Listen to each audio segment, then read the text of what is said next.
વલસાડ જિલ્લાના હરિયા ગામમાં પાણી પુરવઠા વિભાગની મનમાની સામે ગ્રામજનોએ મોરચો માંડ્યો હતો। વિભાગ દ્વારા ગ્રામ પંચાયતની મંજૂરી વગર જ એરી ફળિયામાં 40થી વધુ ઘરો નજીક પાણીની પાઇપલાઇન નાખવાનું કામ શરૂ કરવામાં આવ્યું હતું।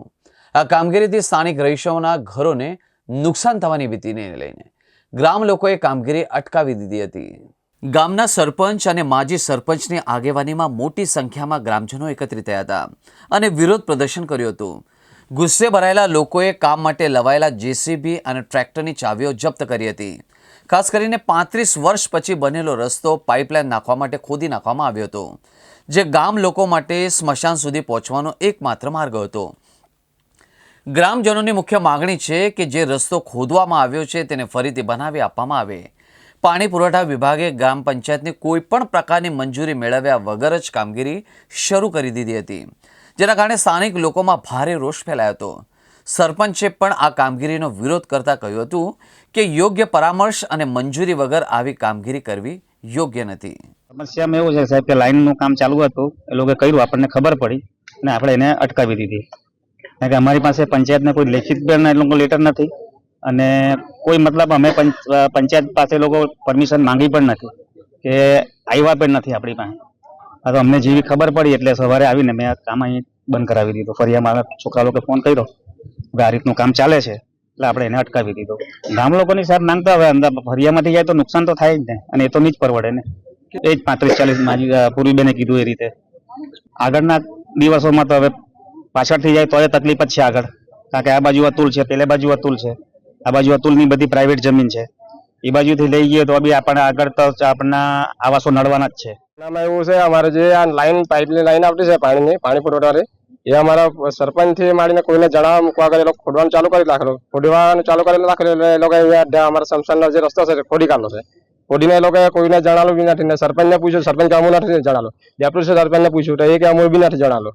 પછી મેં બીજા સભ્ય લોકોને પેલું પૂછ્યું તો સભ્ય લોકો કે અમુને એ લોકો કે અમને બી નથી જણાવેલું। તમે કહું તમે પરમિશન કેવી રીતના આપી? તમે પરમિશન આપવા આગળ કેવી રીતના લોકો ખોઈ દો? જે બી હોય જાણ કરા ને, એ લોકો ફરિયામાંથી લઈ જવાના, ફરિયામાંથી લઈ જવાના તમે કેવી રીતના ફરિયામાં બધા નુકસાન થવાનું તો કોણ પેલું કરે? મહેશભાઈને પૂછ્યું તો મહેશભાઈ કે કંપનીમાંથી એમ કે સાઈડ લોકો અમારે રહે એમ કે હવે પાઇપલાઇન તૂટી જાય, પાઇપલાઇન તૂટી જાય તો મેં કહું પાઇપલાઇન તૂટી જાય તો તે મને કે એ લોકો એને રિપેર કરે। મેં કહું પાઇપલાઇન તૂટી જાય રિપેર કરે, પણ તે જે કેમિકલની લાઈન જે લી તે તૂટી જાય તે કોણ રિપેર કરવાનું? અમે એટલે હવે આ લાઈન તો અમારે બંધ કરાવવું જ છે। લાઈન તો અમારે ફરિયામાંથી લાઈન પેલું કરવાની નથી અમારે લાઈન। તમારે જ્યાંથી લઈ જવાનું નદીને કોરે લઈ જાઓ કે પ્રાઇવેટ જગ્યામાં લઈ જાઓ, અમારે કઈ નથી, પણ અમારા ફરિયામાંથી અમારા આ કેટલા ઘેરો આના ઘેરને નુકસાન થાય, નુકસાન કોણ પેલું કરવાનું? આ રસ્તો જે છે ને એ રસ્તો અમારા ટાઈમની અંદર બનેલો અને અહીંયાથી અમારું સ્મશાન છે, આ જ રસ્તા ઉપરથી જવાનું, આ અતુલનું આ બાજુનું એક્ઝિટ, બરાબર।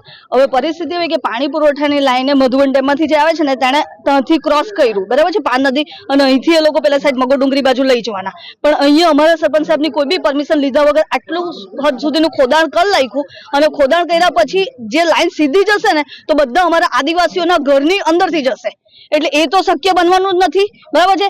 આ રોડ એટલીસ્ટ અમારા બધાને ખબર છે કે 30-35 વર્ષે અમે લોકોએ રિક્વેસ્ટ કરીને બનાવડાવ્યો, એ ખોદાઈ તો બી મંજૂર નથી। પેલે સાઈડ જશે તો અતુલના ચેમ્બર અને અતુલની લાઈન આવેલી છે, એટલે તે બી પોસિબલ નથી। તો અમારી પાણી પુરવઠાને નમ્ર વિનંતી કે આ પ્રોજેક્ટ અરિયાપુર તો બંધ કરો, અતુલની કંપનીમાંથી ડાયવર્ટ કરો તો ચાલશે। તમે જમણી બાજુથી લઈ જશો તો બી પરિસ્થિતિ એવી થવાની છે કે અમારા અરિયામાંથી થઈને જશે, ને અરિયામાં કોઈ એવી લાઈન નથી કે જ્યાં કોઈ બી ઝૂંપડા ડિસ્ટર્બ નહીં થાય આ લાઈન જાય ત્યારે। એટલે મહેરબાની કરીને એક રિક્વેસ્ટ પાણી પુરવઠાને કે આગાડી ઉપરી અધિકારીનો કે અરિયામાં આજે કામ કર્યું છે ને, જે કોઈ બી કોન્ટ્રાક્ટરે કર્યું હોય તે સ્થળ પર હાજર નથી। આજે ભેગા થઈને અમે બધા એટલું જ કહીએ છીએ કે આદિવાસીના ઝૂંપડાને નુકસાન નહીં કરો। અમારે કોઈ બી ગવર્મેન્ટની કોઈ યોજના સાથે કોઈ વિરોધ નથી, પણ સરપંચ સાહેબને એકવાર પરમિશન તો લેવું।